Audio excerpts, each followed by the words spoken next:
అందరికీ నమస్కారం. నా పేరు మాధవి. నేను జిల్లా పరిషత్ బాలికల ఉన్నత పాఠశాల షాబాద్లో స్కూల్ అసిస్టెంట్ తెలుగు టీచర్గా పనిచేస్తున్నాను.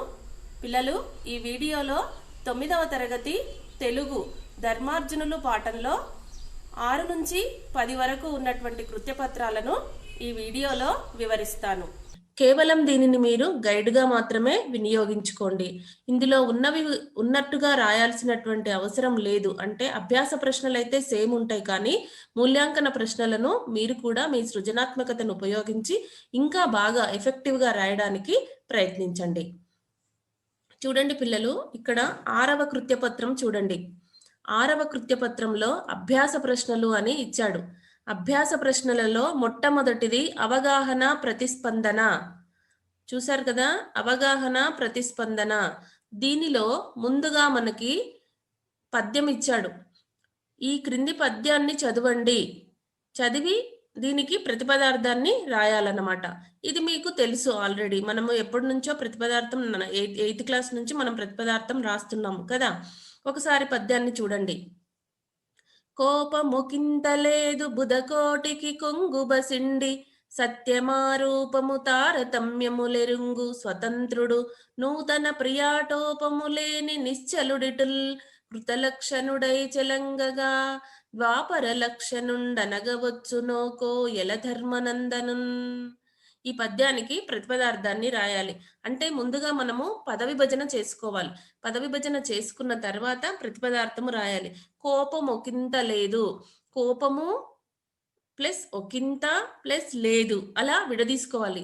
బుధకోటికి కొంగు బసిండి, సత్యమా రూపము, తారతమ్యము లెరుంగు అంటే ఎరుంగు, స్వతంత్రుడు, నూతన ప్రియాటోపము లేని నిశ్చలుడు ఇటుల్, కృతలక్షణుడై చెలంగగా ద్వాపర లక్షణున్ అనగవచ్చునో కో యలధర్మనందనున్.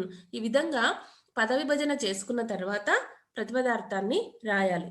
చూడండి కింద, కోపము అంటే కోపము, ఒకంత అంటే కొంచెమైనా, లేదు అంటే లేదు, బుధకోటికిన్ అంటే బుధుడు అంటే పండితుడు, బుధకోటికిన్ పండితుల సమూహానికి, కొంగు బసిండి కొంగు ప్లస్ పసిండి కొంగు బసిండి, కొంగున మూట కట్టుకొని ఉన్న బంగారం వంటివాడు, సత్యమా రూపము సత్యము చెప్పడం అంటే, రూపము అంటే ధ్వని స్వరూపమే అతడు, తారతమ్యములు అంటే మనుష్యులలో ఉన్న హెచ్చు తక్కువలు, ఎరుంగన్ తెలుసుకోవడంలో, స్వతంత్రుడు అంటే స్వతంత్రంగా నిర్ణయించగలవాడు అంటే నిర్ణయాలు తీసుకోగలవాడు, నూతన ప్రియాటోపము నూతన ప్రియ అంటే కొత్త వారి యందు ప్రేమను చూపించే, ఆటోపము అంటే గర్వము తొందరపాటు, లేని అంటే ఏమీ లేనటువంటి, నిశ్చలుడు అంటే స్థిర స్వభావము గలవాడు అంటే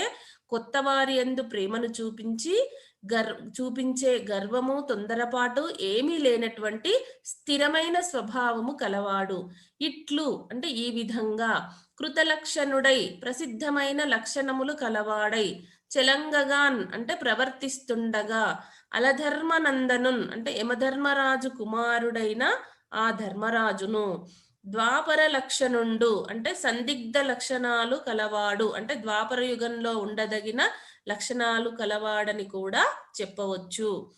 అనగవచ్చునోకో అని చెప్పవచ్చునా అంటే ద్వాపర యుగంలో లేడు కదా ఇతను అని చెప్పవచ్చునా అంటే అనకూడదని భావము.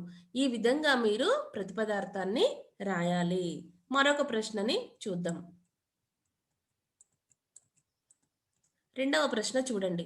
క్రింది భావాలు గల పాదాలు ఏ ఏ పద్యాల్లో ఉన్నాయో గుర్తించండి అన్నాడు. మొదటి ప్రశ్న చూడండి. ధర్మరాజే సాటిలేని చక్రవర్తి.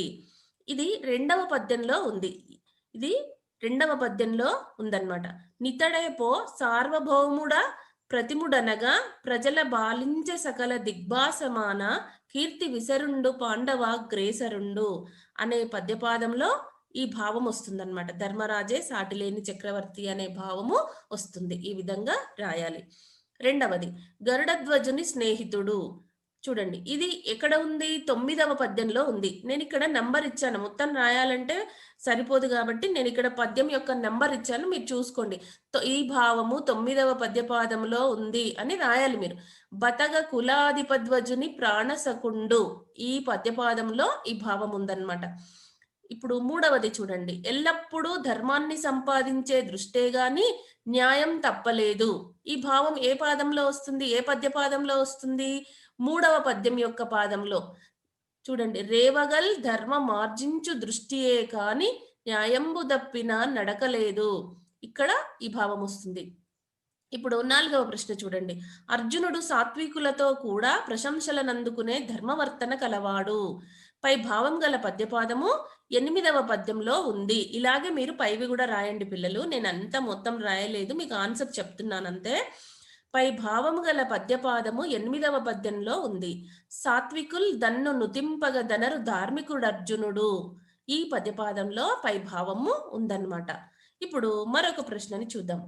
క్రింది పద్యాన్ని చదవండి, ఇచ్చిన ప్రశ్నలకు సరైన జవాబులు రాయండి. ఇది మీకు ఆల్రెడీ టెక్స్ట్ బుక్ లో కూడా ఉంది, పాఠం వెనకాలనే ఉంది. చూడండి పిల్లలు. కుసుమ కోమల భావముల్ కూర్చువేళ సరస కవులకు కలములన్ నెరసులేక జార మకరంద ధారల తీరు రసము తేలికన జిల్కుమ ముద్దు తెలుగు పలుకు. ఇక్కడ ఈ పద్యాన్ని చదవాలి, చదివి అర్థం చేసుకోవాలి. అర్థం చేసుకున్న తర్వాతనే మీరు ఈ ప్రశ్నలకి జవాబులని రాయాలి. చూడండి పిల్లలు, ఇక్కడ ప్రశ్నలు చదువుతూ ఉంటే మీకు తెలిసిపోతుంది. పై పద్యాన్ని రాసిన కవి ఎవరు? పై పద్యాన్ని రాసిన కవి శిరసినహల్ కృష్ణమాచార్య రచించారు. ఇక్కడ రెండవ ప్రశ్న, కవులు ఎటువంటి భావాలను కూర్చగలరు? ఎటువంటి భావాలను? కుసుమ కోమల భావముల్ కూర్చువేళ అన్నాడు. కవులు ఎట్లాంటి భావాలను కూర్చగలరు అంటే కుసుమముల వలె కోమలమైన భావాలను కూర్చగలరు. కుసుమము అంటే పువ్వు, పువ్వుల వలె కోమలమైన భావములు కవులు కూర్చగలరు. దీనికి జవాబు. మూడవ ప్రశ్న, కలం నుండి తెలుగు పలుకులు ఎట్లా జాలువారుతాయి? ఇక్కడ ఏమన్నాడు? ఎట్లా జారువారుతాయంట చూడండి. జారు మకరంద ధారల తీరు రసము అన్నాడు. అంటే కలం నుండి తెలుగు పలుకులు మకరంద ధారల వలె జాలువారుతాయి. మకరంద ధారలు అంటే పువ్వుల నుంచి వచ్చేటువంటి మకరందం ఎలా ఉంటుంది? తేనె వలె తీయగా ఉంటుంది. అంటే కవుల కలం నుండి వచ్చేటువంటి తెలుగు పలుకులు తీయగా తేనె వలె జాలువారుతాయని చెప్తున్నాడు ఇక్కడ కవి.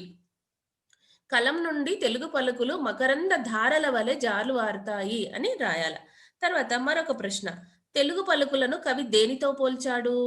తెలుగు పలుకులను కవి మకరంద ధారలతో పోల్చాడు. మకరందము అంటే పువ్వులలో ఉండేటువంటి తీయని పదార్థం, అదే తేనె కదా. తేనెటీగలు పువ్వులలో ఉన్నటువంటి మకరందాన్ని పీల్చుకొని తేనెను తయారు చేస్తాయి తేనెతిట్టలో కదా. ఇక్కడ తెలుగు పలుకులను కవి మకరంద ధారలతో పోల్చాడు. మరొక ప్రశ్న, పై పద్యానికి శీర్షిక నిర్ణయించండి. ఈ పద్యానికి శీర్షిక తెలుగు పలుకు అంటే సరిపోతుంది. ఈ విధంగా పద్యం యొక్క భావానికి సరిపోయినటువంటి శీర్షికను మాత్రమే మనము పెట్టాలి. అర్థమైంది కదా పిల్లలు? మీకు యాన్యువల్ ఎగ్జామ్స్ లో కూడా ఇలాగే తెలియనటువంటి ఒక అపరిచిత పద్యాన్ని ఇచ్చి కింద ప్రశ్నలను ఇస్తాడు. మీరేం చేయాలి? ఆ పద్యాన్ని బాగా 1కి 2 సార్లు చదువుకొని అర్థం చేసుకొని ఆ జవాబులను మీరు రాయాలి. ఎందుకంటే ఒక్కటి తప్పు రాసినా కూడా 1 మార్కు పోతుంది. ఇప్పుడు మూల్యాంకన ప్రశ్నలు. ఇదే కృత్యపద్యంలో మూల్యాంకన ప్రశ్నలు ఇచ్చాడు. చూడండి పిల్లలు, క్రింది పద్యాన్ని చదవండి. చదివి ఏం చేయాలి? దీనికి కూడా ప్రతిపదార్థం రాయమంటున్నాడు. అతని నుతింప శక్యమే జయంతుని తమ్ముడు సోయగమ్మునన్ బతగ కులాధిపధ్వజుని ప్రాణసకుండు కృపారసమ్మునన్ క్షితిధర కన్యకాధిపతికిన్ ప్రతిజోదు సమిజ్జయమ్మునన్ దతని కతండే సాటి చతురబ్ది పరీత మహీతలమ్మునన్. చూశారు కదా పిల్లలు పద్యాన్ని? ఈ పద్యానికి ముందు మనం ఏం చేయాలి? పద విభజన చేసుకోవాలి. పద విభజన చేసుకున్న తర్వాత ప్రతి పదానికి అర్థాన్ని రాయాలి. ముందుగా చూడండి, అతని, నుతింప, శక్యమే చక్కగా ఇచ్చాడు. పద్యాలు ఆల్రెడీ పద విభజన చేసినట్టుగానే ఉన్నాయి. ఇప్పుడు మనం ఒక్కొక్క పదాన్ని తీసుకొని ప్రతిపదార్థాన్ని రాద్దాం. ఇక్కడ చూడండి పిల్లలు, నేను మీకు స్క్రీన్ పైన పాయింటర్తో చూపిస్తున్నాను. అతనిన్ అంటే ఆ అర్జునుని, అతను అంటే ఎవరిక్కడ? అర్జునుడు. ఆ అర్జునుని నుతింపడం అంటే పొగడడానికి. శక్యమే అంటే ఎవరికైనా శక్యమవుతుందా అంటే శక్యము కాదు, ఎవరి తరం కాదు, అంటే అన్ని మంచి గుణాలు కలవాడు మరి అర్జునుడు. సోయగమ్మునన్ అందములో,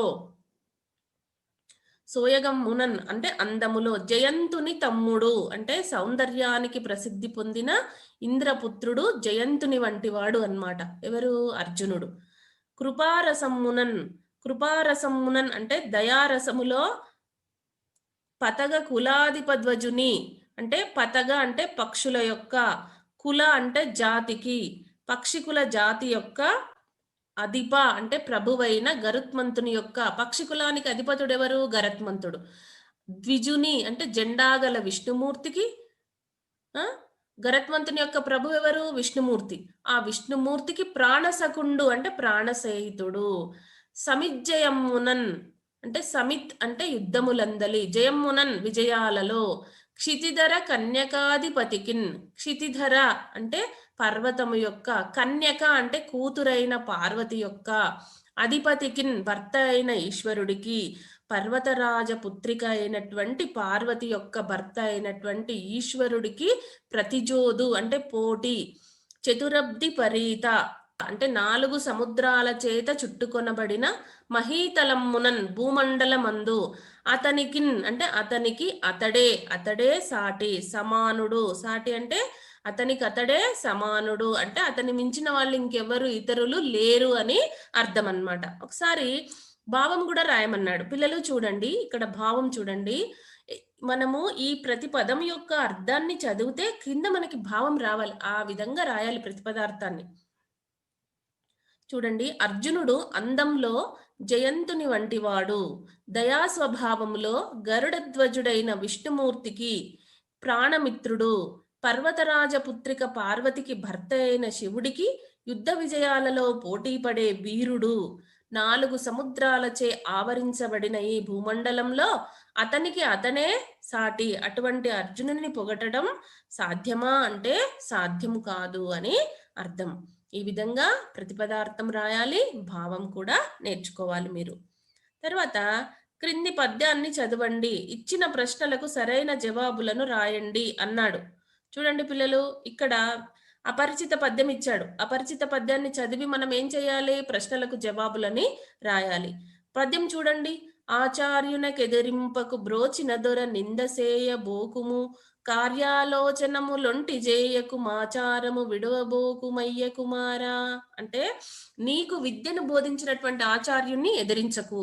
బ్రోచిన దొర నింద చేయకు అంటే నీకు ఏమంటారు, నీకు అన్నం పెట్టినటువంటి యజమానిని అంటే నీకు ఉద్యోగాన్ని కల్పించినటువంటి యజమానిని నిందలు చేయకు అంటే నిందించకు.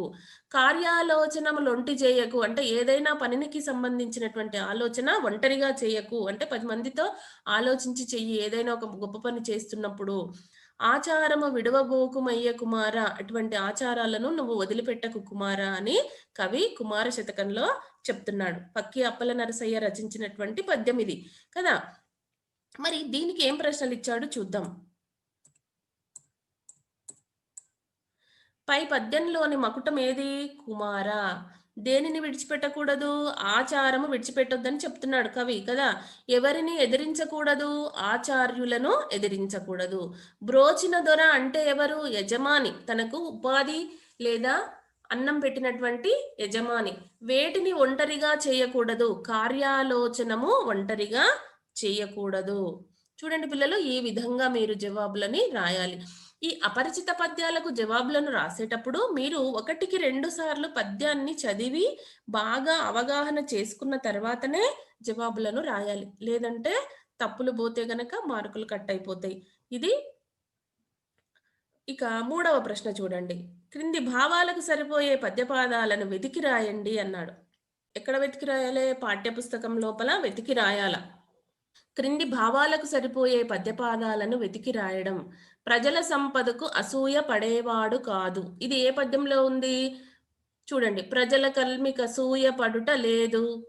ఇది పద్యపాదం. ఈ విధంగా రాయాలి. పాఠంలోనే ఉంటాయి, చూసి వెతికి రాయడం అంతే.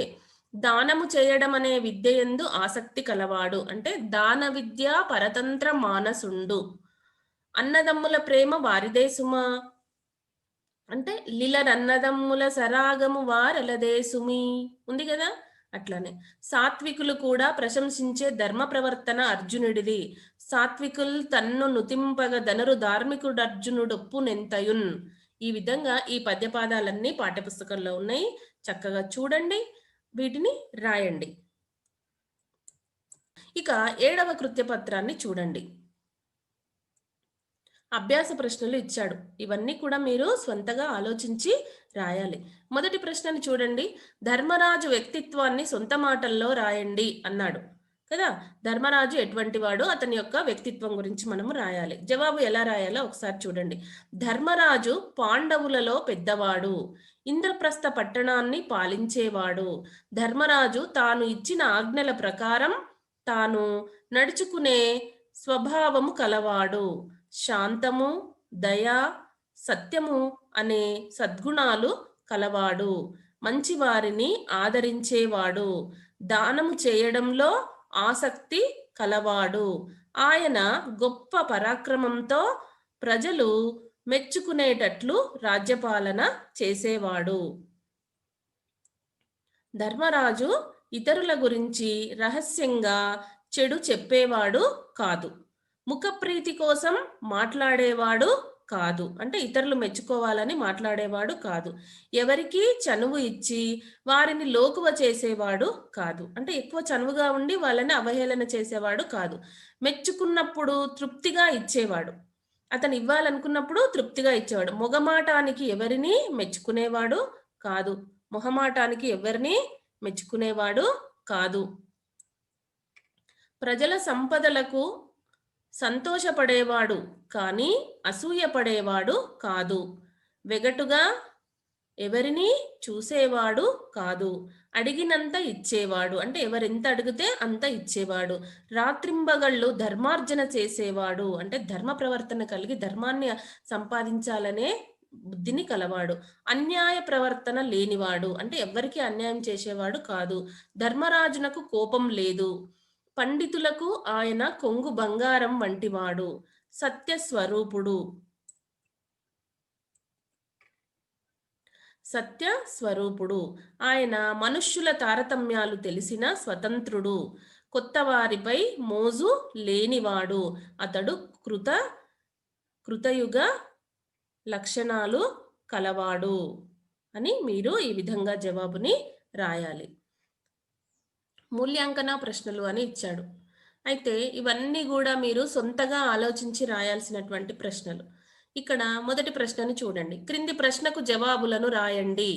మంచి పాలకుడు ఏ ఏ లక్షణాలు కలిగి ఉండాలో సొంత మాటల్లో రాయండి అన్నాడు. అంటే ఒక మంచి పాలకుడికి ఎటువంటి లక్షణం. పాలకుడు అంటే నాయకుడు, పరిపాలించేవాడు అని అర్థం. ముందు ఇచ్చినటువంటి ప్రశ్నను 1కి 2 సార్లు బాగా చదివి అర్థం చేసుకోవాలి. చేసుకున్న తర్వాతనే మీ జవాబును రాయాలి. మంచి పాలకుడు ఏ ఏ లక్షణాలు కలిగి ఉండాలో సొంత మాటల్లో రాయండి అన్నాడు. చూడండి, ఇక్కడ నేను రాసినటువంటి జవాబును మీరు చూడండి. ఇంకా కొన్ని పాయింట్స్ యాడ్ చేసి మీరు ఇంకా బాగా రాయడానికి ప్రయత్నించండి. మంచి పాలకుడు శాసనం ప్రకారం ప్రజలకు కూడు, గుడ్డ, ఇల్లు సమకూర్చాలి. మంచి పాలకుడు శాసనం ప్రకారం ప్రజలకు ఏమి ఇవ్వాలి? ఫస్ట్ ఆహారం, ఉండడానికి ఇల్లు, బట్టలు ఇలాంటివి సమకూర్చాలి. శాంతి, దయ అనే సుగుణాలు కలిగి ఉండాలి. శాంతిగా ఉండాలి, దయ కలిగి ఉండాలి. సదా సత్యమునే మాట్లాడాలి, అబద్ధాలు మాట్లాడకూడదు. అన్ని చేస్తానని చెప్పి చేయకుండా ఉండడము ఇలాంటివి ఈ రోజుల్లో చాలా జరుగుతున్నాయి కదా, అట్లా ఉండకూడదన్నమాట. సత్పురుషులైన ప్రజలను ఎల్లవేళలా ఆదరంగా చూడాలి. అంటే మంచి వాళ్ళైనటువంటి ప్రజలను ఆదరించాలి. విపన్నులకు దాన ధర్మాలు చేసేవాడై ఉండాలి. విపన్నులు అంటే ఆపదలలో ఉన్నవారు, వాళ్ళకి దాన ధర్మాలు చేసేవాడై ఉండాలి. ప్రజల సంపదపై అసూయ పడకూడదు. ప్రభుత్వ సంపదకు తాను కాపలాదారుగా ఉండాలి. ప్రజల దగ్గర డబ్బు ఉందని ఆ డబ్బుకి అసూయ పడకూడదు. ఇంకా ప్రభుత్వం యొక్క సొమ్ము, ప్రభుత్వం సొమ్ము అంటే ఎవరిది? ప్రజలదే కదా. ప్రభుత్వ సంపదకు అతను ఎట్లా ఉండాలి? కాపలాదారుడిగా ఉండాలి. కానీ మొత్తం అంతా నాకే కావాలని అనుకోవద్దన్నమాట. ప్రజలకు విద్య, వైద్య సదుపాయాలు కలిగించాలి. ఫస్ట్ ప్రజలకు కావాల్సింది విద్య, వైద్యం. అంటే వాళ్ళు ఆరోగ్యంగా ఉండాలి, విద్యావంతులై ఉంటే సగం సమస్యలు అవే పరిష్కారం అయితాయి. కాబట్టి ప్రజలకు ఏముండాలి? విద్య, వైద్య సదుపాయాలు కలిగించాలి. ప్రభుత్వ పాలన పారదర్శకంగా ఉండాలి. అంటే ప్రభుత్వము అందరినీ సమానంగా చూడాలి. ఒకళ్ళని ఎక్కువ, ఒకళ్ళని తక్కువ, ఒక కులపు వాళ్ళకది, ఒక కులం వాళ్ళకిది ఇట్లా విభజన చేసి పాలించకూడదు. ప్రజలందరినీ, ఉన్న వాళ్ళని, లేని వాళ్ళని అందరినీ సమానంగా చూడాలి. అవినీతి, ఆశ్రిత పక్షపాతం ఉండకూడదు. అవినీతి అస్సలు ఉండకూడదు. ఆశ్రిత పక్షపాతం అంటే ఇంక వాళ్ళకి కావాల్సిన వాళ్ళకి అన్నీ జేసుకొని మిగతా వాళ్ళకేమి చేయకుండా ఉండడం అలాంటిది ఉండకూడదు.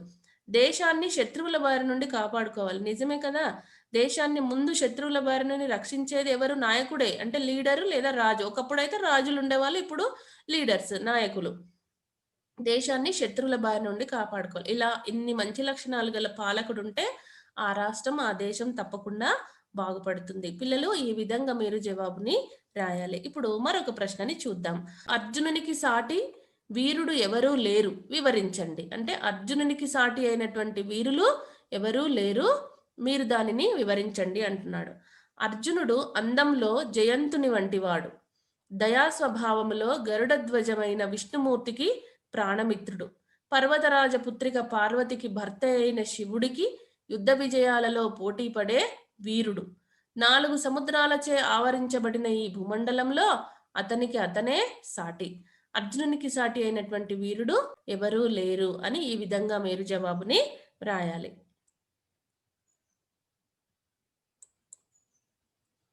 పిల్లలు, ఇంతటితో 7వ కృత్యపత్రం అయిపోయింది. ఇప్పుడు 8వ కృత్యపత్రాన్ని చూడండి. ఇది సృజనాత్మకత. ఇది మీరందరూ కూడా మీ తెలివితేటలను ఉపయోగించి, బాగా ఆలోచించి, మీ క్రియేటివిటీని ఉపయోగించి రాయాల్సినటువంటి ప్రశ్నలు. ఇక్కడనే మీరు చాలా ఇబ్బంది పడుతూ ఉంటారు. కాబట్టి వీటిని వివరించాలి అనే ఉద్దేశం చేత నేను ఈ జవాబులను రాశాను. ఇవి ఉన్నట్టుగా కాకుండా వీటిని చూసి ఇదే మాదిరిగా మీరు మీ సొంతంగా రాయడానికి ప్రయత్నించండి. క్రింది ప్రశ్నలకు జవాబులను రాయండి అన్నాడు. ఇక్కడ మీకు తెలిసిన మంచి గుణాలు కలిగిన ఒకరిని గురించి అభినందనా వ్యాసం రాయండి అన్నాడు. చూడండి పిల్లలు, ఇక్కడ నేను ఝాన్సీ లక్ష్మీబాయి గురించి రాశాను.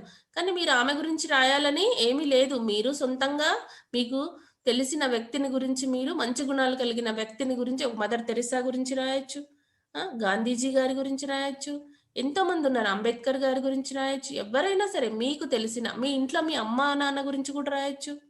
అభినందన వ్యాసం ఎవరి గురించైనా, మీ గ్రామంలో తెలిసిన వాళ్ళు ఎవరైనా మంచి వాళ్ళు ఉంటే, మంచి గుణాలు కలిగిన వాళ్ళు ఉంటే వాళ్ళని గురించి కూడా రాయవచ్చు. ఇక్కడ నేను నాకు తెలిసిన మంచి గుణాలు కలిగిన వ్యక్తి ఝాన్సీ లక్ష్మీబాయి, ఆమె గురించి నేను ఇక్కడ అభినందన వ్యాసం రాశాను. మీరు చూడండి, ఇదే మాదిరిగా మీరు సొంతంగా రాయడానికి ప్రయత్నించండి. భారత మహిళా లోకంలో ధైర్య సాహసాలకు, దేశభక్తికి ప్రతీకగా నిలిచింది వీరనారీమణి ఝాన్సీ లక్ష్మీబాయి. ఈమె అసలు పేరు మణికర్ణిక. నస్త్రీ స్వాతంత్రమనర్హసి అనే మనుస్మృతిలోని ఒకే ఒక మాటను పట్టుకొని స్త్రీకి ఎటువంటి హక్కులు లేకుండా ఆమెను ఒక మరబొమ్మగా భావించే కాలంలో జన్మించిన లక్ష్మీబాయి మహిళ అంటే అబల కాదు, సబల అని నిరూపించింది. చూడండి పిల్లలు, ఇది ఇక్కడ జవాబు రాయడానికి ప్లేస్ సరిపోలేదు కాబట్టి నేను వెనకాల రాశాను. అది కూడా మీకు వివరిస్తాను. ఇక్కడ చూడండి, ఇక్కడ ఉంది, ఇక్కడ రాశాను చూడండి.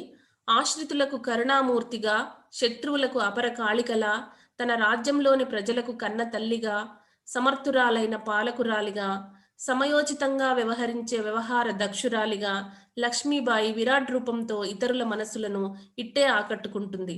ఆమె వ్యక్తిత్వం అలాంటిది. మరి పరపీడనతో అలమటిస్తున్న దేశవాసులతో స్వాతంత్ర కాంక్ష రగుల్కొల్పి దేశమాతను బానిసత్వ దాస్య శృంఖలాల నుండి విముక్తం చేసే ధ్యేయంతో తన ప్రాణాలను తృణప్రాయంగా భావించి సమర్పించడానికి సిద్ధపడిన త్యాగమూర్తి, ప్రథమ భారత స్వాతంత్ర సంగ్రామంలో తన వీర పరాక్రమాలతో బ్రిటిష్ వారిని గడగడలాడించిన మహనీయ స్వాతంత్ర సమర యోధాగ్రేసరి రాణి లక్ష్మీబాయి, మీకు వందనం, అభివందనం. ఈ విధంగా నేను అభినందన వ్యాసాన్ని రాశాను. మరి మీరు కూడా ఎవరైనా మీకు తెలిసినటువంటి ఒక వ్యక్తిని గురించి తీసుకొని అభినందన వ్యాసం రాయడానికి ప్రయత్నించండి.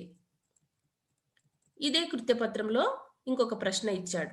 చూడండి పిల్లలు, ఇక్కడ పాఠం ఆధారంగా చేమకూర వెంకటకవి గురించి ప్రశంసిస్తూ రాయండి అన్నాడు.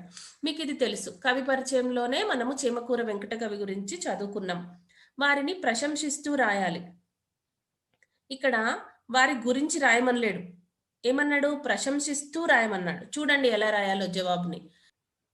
చేమకూర వెంకటకవి తంజావూరు రాజ్యాన్ని పాలించిన రఘునాథ నాయకుని ఆస్థాన కవి. ఈ వెంకటకవి విజయ విలాసం అనే గొప్ప చమత్కార ప్రబంధాన్ని రచించి రఘునాథ రాయలకు అంకితం ఇచ్చాడు.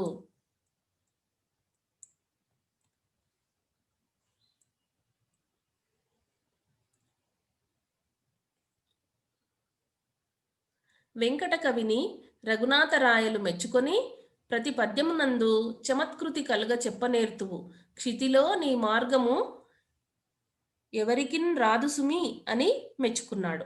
దీనిని బట్టి ప్రతి పద్యంలోనూ చమత్కారం ఉండేటట్లు రాస్తాడని వెంకటకవిలా ఇతరులు వ్రాయలేరని తెలుస్తుంది. ఈ విధంగానే ఇంకా మీరు మంచిగా ఇంకా కొన్ని పాయింట్స్ యాడ్ చేసి రాయడానికి ప్రయత్నించండి. ఇక్కడ ఎక్కువ స్థలం లేదు కాబట్టి మరి నేను కొంతవరకే రాయగలిగాను ఈ జవాబుని. మీరు ఇంకా బాగా రాయడానికి ప్రయత్నించండి. మూల్యాంకన ప్రశ్నలు మళ్ళీ కొన్ని ఇచ్చాడు. చూడండి పిల్లలు, ఇదే కృత్యపత్రంలో మూల్యాంకన ప్రశ్నలు. క్రింది ప్రశ్నకు జవాబును రాయండి. మీ గ్రామానికి మంచి చేసే వారిలో ఒకరిని గురించి అభినందిస్తూ వ్యాసం రాయండి అన్నాడు. ఇదొక ప్రశ్న. ఈ జవాబులు కూడా నేను మీకు రాశాను. ఇక్కడ ప్లేస్ తక్కువగా ఉంది కాబట్టి కింద రాశాను, చూపిస్తాను మీకు ఇప్పుడు. మరొక ప్రశ్న, ఆటపాటలలో ప్రసిద్ధి పొందిన వారిలో నీకు తెలిసిన ఒకరిని ప్రశంసిస్తూ రాయండి అన్నాడు. ఈ రెండు ప్రశ్నలకు కూడా జవాబును ఎలా రాయాలో చూద్దాం. ఇప్పుడు మొదటి ప్రశ్నను చూడండి. అంటే మీ గ్రామానికి మంచి చేసిన వారిలో ఒకరిని అభినందిస్తూ అభినందన వ్యాసం ఎట్లా రాయాలో చూడండి. అభినందన వ్యాసం చూడండి పిల్లలు. మా గ్రామానికి మంచి చేసే వ్యక్తి నందకిషోర్ గారు. నేను నందకిషోర్ గారి గురించి అభినందన వ్యాసం రాశాను. మీరు వీరి గురించే రాయాలని ఏమీ లేదు. మీ గ్రామంలో మీకు తెలిసినటువంటి ఎవరైనా ఒక గొప్ప వ్యక్తి, మంచి లక్షణాలు కలిగినటువంటి, మంచి గుణాలు కలిగినటువంటి వ్యక్తి ఉంటే అవన్నీ మీరు రఫ్ పేపర్లో రాసి పెట్టుకొని చక్కగా పాయింట్స్ వైజ్గా ఈ విధంగా రాయండి. మా గ్రామానికి మంచి చేసే వ్యక్తి నందకిషోర్ గారు. ఆదర్శ యువ సోదర నందకిషోర్, నీకు మా అభినందనలు. ఈ రోజుల్లో చదవడం కన్నా ప్రభుత్వ ఉద్యోగాలు సంపాదించడం చాలా కష్టమవుతోంది. నీవు అగ్రికల్చరల్ బిఎస్సి చదివి ఉద్యోగం కోసం పెద్దగా ప్రయత్నించక నీ కాళ్లపై నీవు నిలబడ్డావు.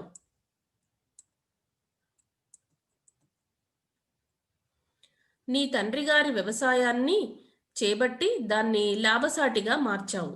రసాయనిక ఎరువులు వాడకుండా సేంద్రియ ఎరువులను వాడి నూతన వ్యవసాయ పద్ధతులను పాటించి ఎకరానికి 60 బస్తాలు ధాన్యం పండించావు. వ్యవసాయానికి తోడుగా పాడి పరిశ్రమను చేపట్టి మన గ్రామానికి అంతా చౌకగా పాల ఉత్పత్తులను అందించావు. పశువుల పేడతో గోబర్ గ్యాస్ ఉత్పత్తి చేసి గ్రామంలో అందరికీ వంటకు చౌకగా గోబర్ గ్యాస్ అందించావు. ఎంతో మంది యువకులకు నీ వ్యవసాయ పనుల్లో పని కల్పించి వారికి జీవనోపాధిని కల్పించావు. ప్రభుత్వ అధికారులతో సంప్రదించి గ్రామానికి సీసీ రోడ్లు వేయించావు. ప్రజలకు తాగునీరు అందేలా చేశావు. గ్రామంలోని పిల్లలందరూ చదువుకునేలా చేశావు. అందుకే నీకు రాష్ట్ర, కేంద్ర ప్రభుత్వాలు అనేక అవార్డులనిచ్చి సన్మానించాయి. నీవు నిజంగా ఆదర్శ యువకుడవు. నీ వంటి యువతీ యువకులే దేశానికి నిజమైన సంపద. నీవు దేశమాత ముద్దుబిడ్డవు. నీకు నా తరపున, నా మిత్రుల తరపున అభినందన మందారాలు. నీవు మరింతగా ఎదిగి 10 మందికి దారి చూపిస్తావని నమ్ముతున్నాను. ఇట్లు విద్యార్థి సోదరుడు. లేదా ఎవరైనా మన పేరు కూడా రాసుకోవచ్చు. ఈ విధంగా మీరు అభినందన వ్యాసాన్ని రాయాలి. అంటే మన గ్రామానికి మేలు చేసిన వాళ్ళల్లో ఉన్నటువంటి గొప్ప గుణాలన్నీ ఒక దగ్గర రాసి పెట్టుకొని చక్కగా మీరు ఈ విధంగా రాయడానికి ప్రయత్నించండి. సరే పిల్లలు, ఇప్పుడు మరొక ప్రశ్న కూడా ఇచ్చాడు కదా, ఇది అభినందన వ్యాసము. తర్వాత ఏమన్నాడు? ఆటపాటలలో ప్రసిద్ధి చెందిన వాళ్ళను ప్రశంసిస్తూ రాయమన్నాడు. ఎవరైనా మీకు తెలిసిన వాళ్ళు ఎవరైనా ఒకరిని గురించి ప్రశంసిస్తూ రాయమన్నాడు.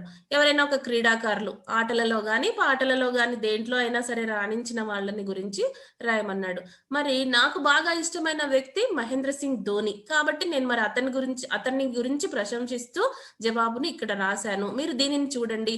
ఇదే మాదిరిగా మీరు ఇంకా సొంతంగా మీకు నచ్చిన క్రీడాకారులను గురించి గాని, గాయకులను గురించి గాని మీరు ఒక నోట్స్‌లో రాసి పెట్టుకొని చక్కగా రాయడానికి ప్రయత్నించండి.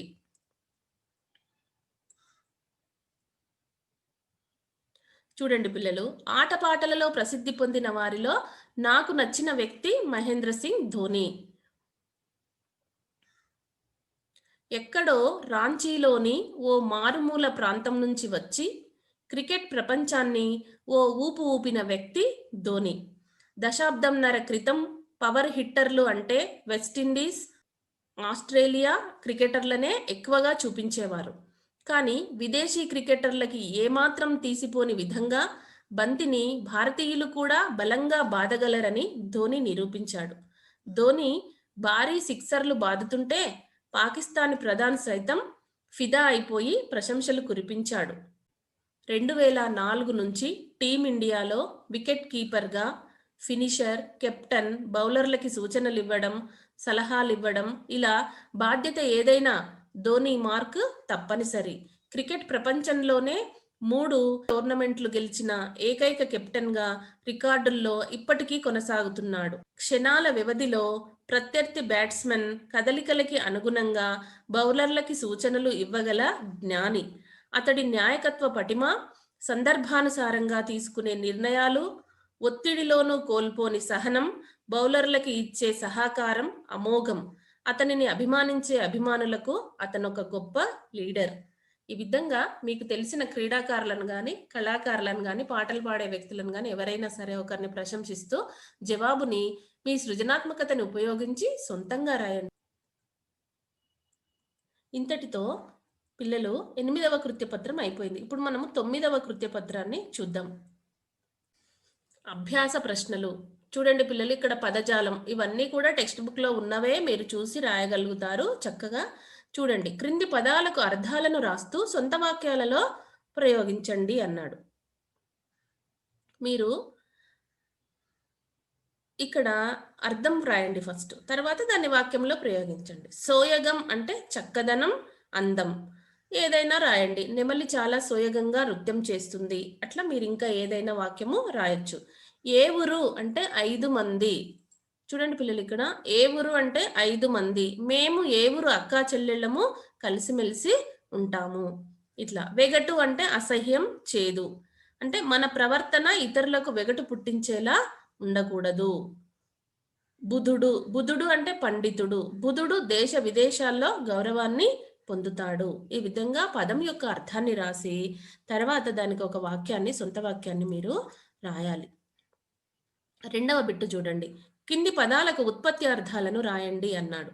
తనూజుడు అంటే తన దేహము నుండి పుట్టినవాడు, కుమారుడు. త్రివిక్రముడు అంటే నరులను పాలించువాడు, రాజు.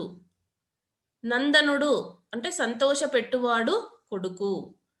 తర్వాత క్రింది పదాలకు పర్యాయ పదాలు రాయండి. పర్యాయ పదాలు అంటే సమానార్థక పదాలు. అంటే విభిన్న అర్థాలు ఉంటేనేమో నానార్థాలు, సమానమైన అర్థాలు ఉంటేనేమో పర్యాయ పదాలు. క్షితి అంటే భూమి, ధరణి, వసుధ. కుమారుడు, తనూజుడు, పుత్రుడు, కొడుకు. మొగము, ముఖము, వదనము, ఆననము, వక్త్రము. పురము, నగరము, ప్రోలు, పట్టణము. ఈ విధంగా మీరు పర్యాయ పదాలని రాయాలి.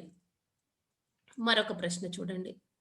క్రింది వాక్యాలను గమనించండి. ఆయా వాక్యాలలోని ప్రకృతి వికృతులను గుర్తించి పట్టిక కూర్చండి అన్నాడు. పట్టికలాగా రాయమంటున్నాడు. ఇక్కడ మనకి ఆల్రెడీ ఇచ్చాడు, దాంట్లో ఉన్నవే మనం గుర్తించి పక్కన రాస్తాం. బుద్ధుని యొక్క దమ్మం ఎందరినో ధర్మ మార్గంలో నడిపింది. ఇక్కడ ధర్మం ప్రకృతి, దమ్మం వికృతి. ఉపాధ్యాయుని గౌరవించాలి, వజ్జ చూపిన మార్గంలో నడవాలి. ఉపాధ్యాయుడు ప్రకృతి, వజ్జ వికృతి. ప్రకృతి ఆజ్ఞను ధిక్కరించను, ఇదే నా యొక్క ఆన. ఆజ్ఞ, ఆన. ఆజ్ఞ ప్రకృతి, ఆన వికృతి. తెలుగు భాషను కాపాడుతానని భాష చేస్తున్నాడు. భాష, భాష. ఈ విధంగా ప్రకృతి వికృతులను గుర్తించి అండర్లైన్ చేసుకొని పక్కన టేబుల్లో మీరు రాయాలి. పిల్లలు కింది వాటిలో 5వ ప్రశ్న చూడండి. క్రింది వాటిలో నానార్థాలను గుర్తించండి, జవాబును బ్రాకెట్లో రాయండి. ఇక్కడ మీకు మల్టిపుల్ చాయిస్ క్వశ్చన్స్ ఇచ్చాడు. ఆప్షన్స్ వాళ్ళే ఇచ్చారు కాబట్టి ఇది చాలా సులభం. రాజు, రాజు అంటే ప్రభువు, ఇంద్రుడు. ఇవి మాత్రము ఉన్నవి ఉన్నట్టుగానే నేర్చుకోవాలి మీరు. అంతే, ఇంకా తప్పదు, బట్టి కొట్టాల ఈ నానార్థాలు మాత్రం. ప్రియం, ప్రియం అంటే పిల్లలు హెచ్చు ఇష్టం అంటే ఆప్షన్ ఏ కరెక్ట్ అన్నమాట. దిక్కు, దిక్కు అంటే దిశ, ఆశ్రయం. Option A correct. చిత్తము, చిత్తము అంటే మనసు, ఇష్టము. Option D correct. మొదటిది బి, రెండవది ఏ, మూడవది ఏ, నాలుగవది డి. ఈ విధంగా మీరు జవాబులను గుర్తించాలి. ఇప్పుడు మూల్యాంకన ప్రశ్నలు ఇచ్చాడు. చూడండి పిల్లలు, ఈ క్రింది పదాలకు అర్థాలు రాస్తూ సొంత వాక్యాల్లో ప్రయోగించండి అన్నాడు. మొదటిది తారతమ్యము. తారతమ్యము అంటే భేదము. మంచి చెడుల మధ్య భేదము తెలుసుకొని ప్రవర్తించాలి. ఇక్కడ అర్థాన్ని వాక్యంలో ప్రయోగించమన్నాడు. మీరు పైన హెడ్డింగ్ బాగా కేర్ఫుల్గా చదవాలి. ఇచ్చిన పదాలను ప్రయోగించమన్నాడా లేక వాటి యొక్క అర్థాలను ప్రయోగించమన్నాడా అని హెడ్డింగ్ చదివిన తర్వాతనే మీ జవాబు ఉండాలి. ఈ సొంత వాక్యాలే కదా అని చెప్పేసి టకటక ఇచ్చిన పదాన్ని వాక్యంలో ప్రయోగించకూడదు. చూడండి, అనుజన్ములు, అనుజన్ములు అంటే అర్థం ఏంటిది? తమ్ముండ్లు. ఈ తమ్ముండ్లు అనే పదాలను వాక్యంలో ప్రయోగించాలి. నా తమ్ముండ్లు రామలక్ష్మణుల వలె కలిసిమెలిసి ఉంటారు. నుతించు అంటే పొగడు. నేను బాగా చదువుతానని మా ఉపాధ్యాయులు నన్ను పొగుడుతారు. కలిమి అంటే సంపద. సంపద ఉన్నప్పుడు లేనప్పుడు మనుషులు ఒకేలాగా ఉండాలి. ఈ విధంగా ఇచ్చిన పదం యొక్క అర్థాన్ని వాక్యంలో ప్రయోగించాలి. పిల్లలు మళ్ళీ ఇచ్చాడు. క్రింది పదాలకు ఉత్పత్తార్థాలు రాయండి అన్నాడు. పాండవులు అంటే పాండురాజు యొక్క కుమారులు 5గురు. ఎవరెవరు? ధర్మరాజు, అర్జునుడు, భీములు, నకులుడు, సహదేవుడు. ధర్మతనూజుడు అంటే యమధర్మరాజు యొక్క కొడుకు. నందనుడు అంటే సంతోష పెట్టువాడు కొడుకు. ఈ విధంగా ఉత్పత్తార్థాలు రాయాలి. మరి 3వ బిట్టు చూడండి. క్రింది పదాలకు పర్యాయ పదాలు రాయండి. పసిడి అంటే బంగారం, స్వర్ణం, పుత్తడి, పైడి. బుధులు అంటే పండితులు, గురువులు. రిపులు అంటే శత్రువులు. ఇక్కడ నేను ఒకటే పదం రాశాను, మీరు ఇంకా కొంచెం వెతికి రాయండి. అనుజన్ములు అంటే సోదరులు, తమ్ముండ్లు. అర్థమైంది కదా పిల్లలు? ఇప్పుడు ఇంకొక ప్రశ్న. క్రింది వాటిలో నానార్థాలను గుర్తించండి, జవాబును బ్రాకెట్లో రాయండి. రాజు దేశాన్ని పాలించును. రాజుకు అప్పుడప్పుడు గ్రహణం పడుతుంది. రాజు అనే పదానికి మనం ఏం చేయాలా? నానార్థాలు ఎక్కడున్నాయో చూడాలి. రాజు అంటే ప్రభువు, ఇంద్రుడు. So answer is C. మరొక ప్రశ్న. ఆ చీర కోటి బాగుంది, అక్కడ కోటి చీరలు ఉన్నాయి. డి. మామిడి పండ్లు బాగా చౌక, అమ్మేవారిని చౌకగా మాట్లాడకూడదు. Answer C. చూడండి, చౌక అంటే తక్కువ, మళ్ళీ ఇంకొక చౌక అంటే తేలిక. తక్కువ, తేలిక. Answer C. సరే పిల్లలు, ఇప్పుడు ప్రకృతి వికృతులు ఇచ్చాడు. క్రింది వాక్యాలలోని ప్రకృతి వికృతులను గుర్తించి రాయండి అన్నాడు. ఇక్కడ చూడండి, అమ్మవారి ముఖము వలె ఏ మొఘము ఉండదు అంటే ముఖము, మొఘము. ప్రకృతి వికృతి. ఇక్కడ హెడ్డింగ్ పెట్టుకోవాలి, మీరు పెట్టుకొని రాయాలి. సత్యమే నిలుస్తుంది, సత్యము పలుకు. సత్యము, సత్యము. మంచి కార్యము చేయి, ఆ కర్జానికి నేను సహాయం చేస్తాను. కార్యము, కర్జము. ఇక్కడవన్నీ ప్రకృతి పదాలు, ఇక్కడవన్నీ వికృతి పదాలు. వాడికి న్యాయం తెలుసు, అడిగితే న్యాయం చెబుతాడు. న్యాయము, న్యాయము. గృహమునందు ఉండు, గీము దాటితే కరోనా రావచ్చు.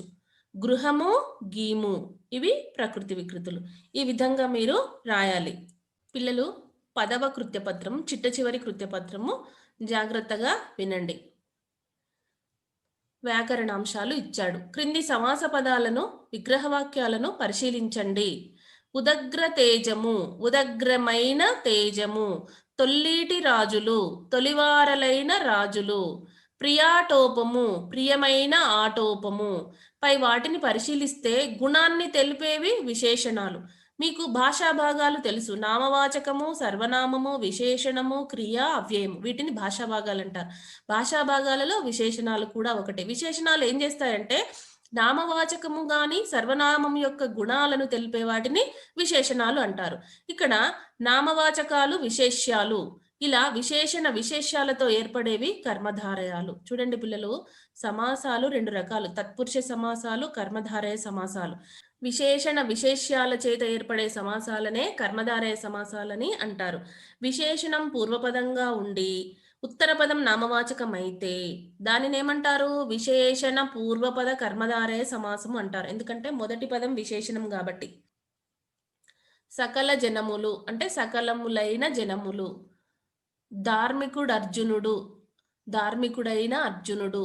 పరసేన, పరదైన సేన. ఇవన్నీ కూడా విశేషణ పూర్వపద కర్మధారయ సమాసాలు. ఎందుకంటే జనము నామవాచకము, సకల అంటే మొత్తం అన్నమాట, అది విశేషణము. ధార్మికుడు అనేది విశేషణము, పర అనేది విశేషణం, సేన అనేది నామవాచకం.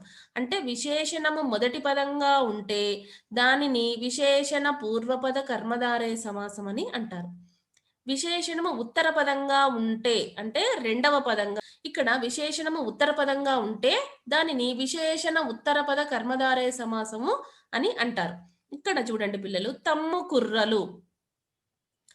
తమ్ముడు అనేది నామవాచకం, అంటే మరి విశేషణం ఎక్కడ ఉంది? ఉత్తర పదంగానే ఉంది. కుర్రలైన తమ్ములు. విగ్రహవాక్యం రాసినప్పుడు మాత్రము విశేషణమే మొదట వస్తుంది. దాన్ని చూడకండి, మీరు సమాస పదాన్ని చూడండి.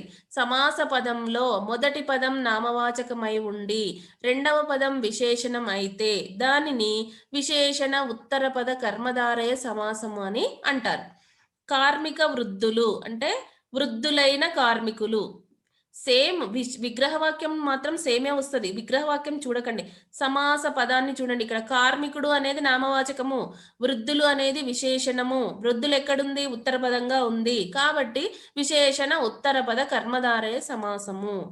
క్రింది సమాస పదాలకు విగ్రహవాక్యాలు రాసి సమాసాల పేర్లను రాయండి అన్నాడు.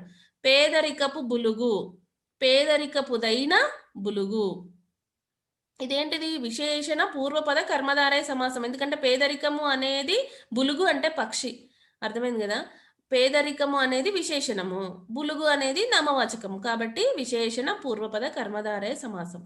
చారు సంసారం, చారువు అయిన సంసారం. ఇది కూడా అంతే, విశేషణ పూర్వపద కర్మధారయ సమాసం.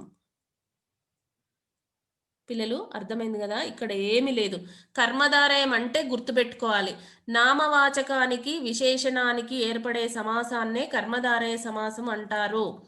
అయితే సమాస పదంలో మొదటి పదాన్ని పూర్వపదమని రెండవ పదాన్ని ఉత్తర పదమని అంటారు. మొదటి పదం విశేషణంగా ఉంటే దానిని విశేషణ పూర్వపద కర్మధారయ సమాసం అంటారు. రెండవ పదం విశేషణంగా ఉంటే దానిని విశేషణ ఉత్తర పద కర్మధారయ సమాసం అని అంటారు. ఇప్పుడు మూల్యాంకన ప్రశ్నలు ఇచ్చాడు, చూడండి పిల్లలు. మొదటి ప్రశ్న, క్రింది ప్రశ్నలకు సరైన జవాబులను గుర్తించి బ్రాకెట్లలో రాయండి. ఇచ్చుటెన్నడు పదాన్ని విడదీయండి అన్నాడు. జాగ్రత్తగా విడదీయాలి. ఇక్కడ మిమ్మల్ని కన్ఫ్యూజ్ చేయడానికి 4 ఆప్షన్స్ ఇస్తాడు. ఇక్కడ మనం పదం చూడాలి. ఫస్ట్ ఇచ్చుటెన్నడు అన్నాడు. ఇచ్చుట ప్లస్ ఎన్నడు ఎక్కడుంది? ఇచ్చుటెన్నుడు తప్పు. మరి ఈ ప్లస్ చుటెన్నడు తప్పు. ఇచ్చుట ప్లస్ ఏ ప్లస్ నడు తప్పు. మరి ఇప్పుడు ఏది correct? B, option B correct. ఇచ్చుట ప్లస్ ఎన్నడు. క్రింది వానిలో సవర్ణ దీర్ఘ సంధి కానిది అన్నాడు. పిల్లలు ముందే కానిది అయినది చూసుకోవాలి. ఇది చూడకుండానే మీరు జవాబు పెడితే తప్పు పోతుంది. ఇక్కడ సవర్ణ దీర్ఘ సంధి అన్నాడు. సవర్ణ దీర్ఘ సంధి కానిది అన్నాడు, అయినది కాదు, కానిది. అంటే ఇందులో చూడాలి. ధర్మమార్జించి అంటే ధర్మము ప్లస్ అర్జించి, ఇది సవర్ణ దీర్ఘ సంధి. కులాధిపుడు, కుల ప్లస్ అధిపుడు, ఇది కూడా సవర్ణ దీర్ఘ సంధి. పాండవాగ్రేసరుడు, పాండవ ప్లస్ అగ్రేసరుడు, ఇది కూడా సవర్ణ దీర్ఘ సంధి. మరి కానిదేది? అర్తికిచ్చు, అర్తికి ప్లస్ ఇచ్చు విడదీసిన తర్వాత ఈ వచ్చింది, చూసినరా? ఆకియా, ఈకి ఈ, ఊకి ఊ వస్తేనేమో సవర్ణ దీర్ఘ సంధి. అట్లా కాకుండా అర్తికి ప్లస్ ఇచ్చు, దీర్ఘం రాలేదు. మీకు తెలుసు సవర్ణ దీర్ఘ సంధి అంటే ఆ ఈ ఊరులకు అవియే అచ్చులు పరమైనప్పుడు క్రమముగా వాటి దీర్ఘములు ఏకాదేశమగును. దీర్ఘం వచ్చిందంటేనే వెంటనే మీరేమనుకోవాలి? సవర్ణ దీర్ఘ సంధి అనుకోవాలి. ఇక్కడ కానిది అన్నాడు కాబట్టి అర్తికిచ్చు. తర్వాత గుణ సంధికి ఉదాహరణ అని అడిగిండు. చూడండి పిల్లలు, గుణం అంటే తెలుసు కదా మీకు, ఏవోఆర్లు గుణములు కదా, మీకు తెలుసు. అంటే అకారమునకు ఈ ఊరులు పరమైనప్పుడు వరుసగా ఏవోఆర్లు ఏకాదేశం అగును. విడదీసినప్పుడు ఏం రావాలి? అకారం రావాలి. అకారానికి ఏం పరం కావాలి? అకారానికి ఈ గాని ఊ గాని రు గాని పరమైనప్పుడు ఏ ఓ ఆర్ వస్తేనే దాన్ని గుణసంధి అంటారు. ప్రియాటోపము, ప్రియా ప్లస్ ఆటోపము, ఇక్కడ ఆకి ఆపరమైంది కాబట్టి ఇదేం సంధి? సవర్ణ దీర్ఘ సంధి. గర్వోన్నతి, గర్వ ప్లస్ ఉన్నతి, వా అంటే ఆకేం పరమైంది? ఊ పరమైంది, ఓ ఆదేశంగా వచ్చింది కాబట్టి ఇది గుణసంధి. పిల్లలు ఇక్కడ విడదీసిన తర్వాత చూసుకోవాలి మీరు, విడదీసిన తర్వాత పూర్వపదంలో చివరి అచ్చు ఆ ఉండి దానికి ఈ గాని ఊ గాని రు గాని వచ్చి ఏ ఓ ఆర్ వస్తే దాన్ని గుణసంధి అని అంటారు.